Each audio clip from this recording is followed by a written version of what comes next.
Hey there guys, welcome to Dino's Vault once again, and this time I bring you the world first exclusive in-depth video of another Pulsar.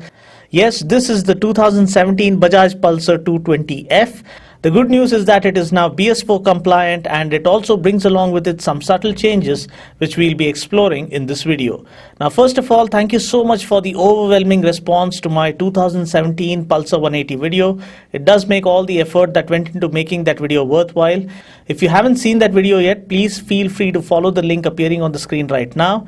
Now the Pulsar 220 first surfaced in its FI or fuel injected avatar back in 2007, but people back then really weren't mentally prepared to embrace the advanced technology by paying that extra premium, because the transition process from a mileage hungry audience to a more matured and fun loving audience had just begun, courtesy of the Pulsar movement.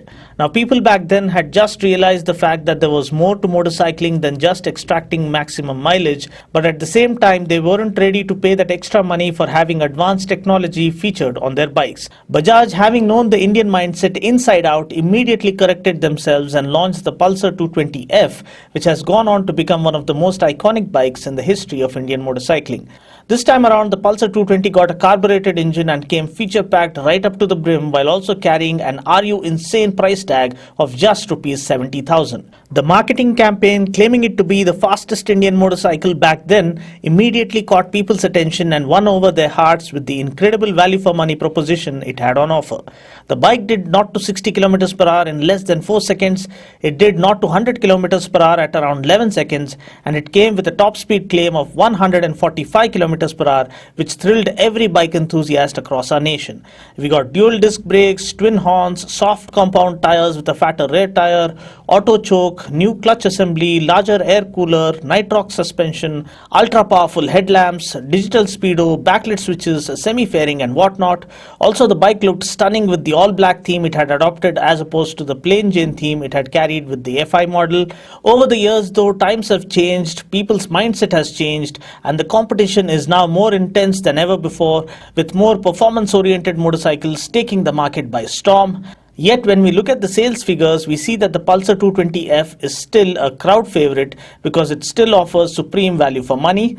Now I wouldn't say it is flawless, because every bike has its own share of pros and cons, but having been able to survive the onslaught of more modern machines over nearly a decade and still managing to survive the storm speaks of the unflinching character of a legend that will live on forever in the history of Indian motorcycling.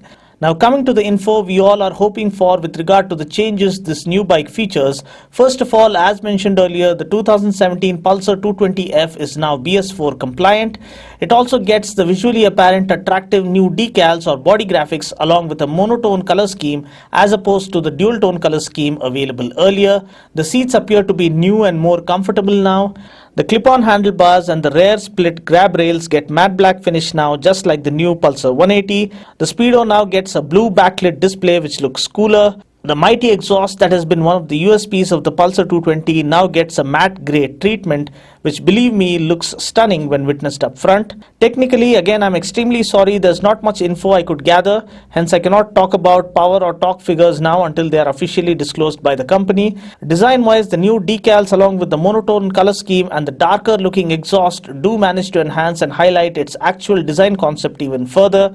The bike looks more striking now and is sure to grasp all the attention you hope for from the onlookers. The blackened fairing not only looks awesome, but it would also prove effective on highways to fend off any wind blast. The twin headlamp setup with a vertical layout still looks quite cool, and the headlamps are among the most effective ones in our market currently. Coming to the profile, we have the quarter fairing that lends the bike a distinctive look. Then we have the muscular fuel tank that is typically that of a Pulsar. The side and rear panels are sharper, lending the bike a sleeker look. The chunky exhaust looks even better now given this matte grey treatment. It sounds equally good as well. At the back we have the trademark twin LED strip tail lamp setup that looks amazing. The split seat setup is sensibly laid out and offers adequate room for the rider as well as the pillion. What's even better now is that the seats are of better quality and are more comfortable. The clip-on handlebars are ideally positioned to give us a relaxed riding posture, which is great. We then have Pulsar's trademark backlit switches that look superb at night, and we do get a high beam flasher as well as an engine kill switch. The speedo remains the same, but we now get a blue backlit display which looks pretty cool. We get an analog tachometer, whereas the digital display contains the speedometer, odometer, trip meter and a fuel gauge. Again, I cannot talk about the engine specs as I am unaware whether they have been changed or whether they remain the same. However, I did take the bike out for a long test ride, and the one thing immediately apparent was the clutch feel. It isn't as hard as it used to be before. It feels lighter and much easier to operate now. The engine responds well to throttle inputs, thereby offering us that extra thrust that we need while overtaking. The exhaust serves us with a really good background score too. The Pulsars have always been refined, and this one is no exception. Also, the refinement level feels a little better now when compared to prior, which is good. There were no vibrations apparent even at around 100 km per hour. One thing that always bothered me in the Pulsar 220 was the gearbox. It wasn't the smoothest before, and sadly that hasn't changed even now. It still feels slightly hard, especially shifting from first to second gear. Talking about the brakes, we get a 260mm disc up front and a 230mm disc brake at the back. I feel the brakes could have been better because we don't get the confidence we hope for considering the performance this bike has on offer.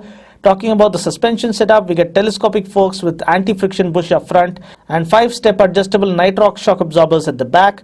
The ride quality from Pulsars has always been ideal for our Indian road conditions, and that doesn't change with this new Pulsar 220 as well. The bike soaks up the bumps effortlessly while also offering decent stability at cruising speeds. Talking about the wheels and tires, we get 17-inch wheels and tubeless tires. We get a 90/90 tire up front and a 120/80 tire at the back. Other tech specs I believe remain unchanged, like ground clearance of 165 mm, fuel tank capacity of 15 liters, etc. Mileage wise, my friends who have owned the Pulsar 220 have disclosed figures of close to 40 kmpl, which I believe is quite decent for a 220cc bike. Currently, the Pulsar 220's ex-showroom price in Delhi is around Rs 89,000, but this new BS4 variant I believe is supposed to be dearer by around Rs 2,000, which I think is quite reasonable given the changes it gets. So that's pretty much it for now. I just hope you found this video useful.